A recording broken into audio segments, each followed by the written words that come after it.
Shapel LaBorde is a proud Queens native teaching TESOL at elementary schools in Queens. She earned her bachelor in philosophy at Spelman College and her first master's in TESOL at Hunter College School of Education. She's also a licensed esthetician and licensed nail technician. She is currently in the Master's in Arts Philosophy and Education program here at TC. Her interests include exploring themes of knowledge, construction in relation to senses, feminist ethics, and critical race theory. Shapel loves her community and family and consistently seeks ways to improve the conditions of the two. Raised by her mother and grandma, Babe, she still carries with much fortitude the mantra her great-grandmother instilled in her: God, brains, and manners. Wherever she goes, she lives with her active and amazing 2-year-old daughter, Sage. Good afternoon, everyone. I hope you're doing well. Thank you for having me. So, one of my favorite photographs of Dr. Martin Luther King Jr. is a photo of him seated in a chair with his eyes gently closed and a serene, almost affirmingly joyous expression lightly etched on his face. The caption reads, "King leads a prayer in a church before the second Selma to Montgomery Civil Rights March." This photo provides me with an immediate, calming sensation because this is a familiar energy. I hear his voice instantly and the voices that came before him and will come after me. An unvoiced, blessed assurance and faith that resonates within my spirit as a young Black woman educator and academic. If you know of me or heard of me, you have probably also come into contact with the name Rosebud T. LaBorde or Grandma Babe. So much of my being and doing is situated from the faith and belief of this one woman. My great-grandmother was 6 years senior to Dr. King and lived a glorious, challenging, beautiful, and blessed 98 years of life until she transitioned as an ancestor in September of 2021. When I imagine the practice and action of giving a voice to the voiceless, I envision honoring and making space for the everyday extraordinary spirits that propel us into spaces where interlocking and oppressive structures try to omit their voice.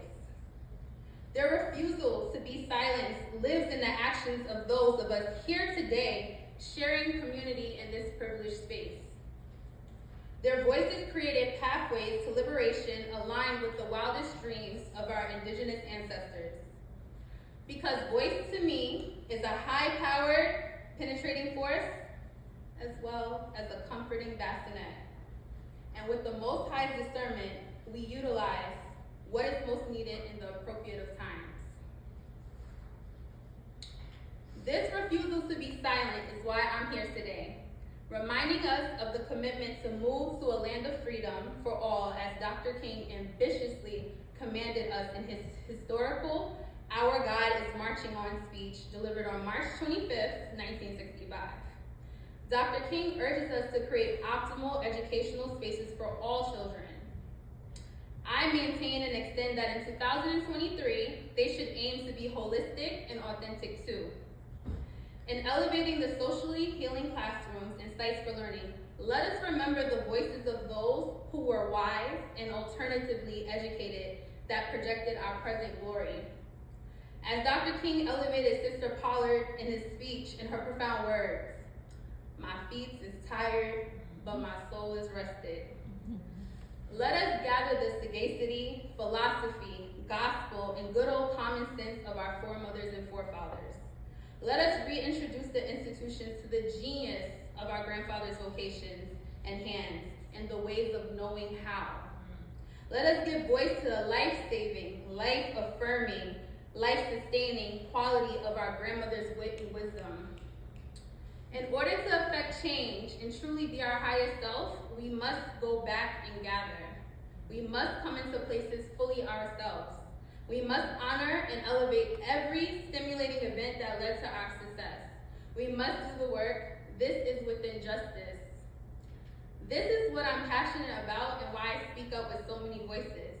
This is what I love, being and doing things in spaces like this, bringing and celebrating Uncle Clarence, Grandma Roslyn, Uncle Abdul, Grandma Sarah, Grandpa Sensei, Uncle Frenchie, Aunt Nandi, Aunt Mildred, Ishmael, Aunt Angie, and way too many more to name.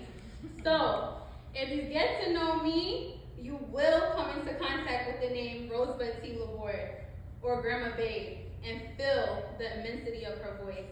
Thank you.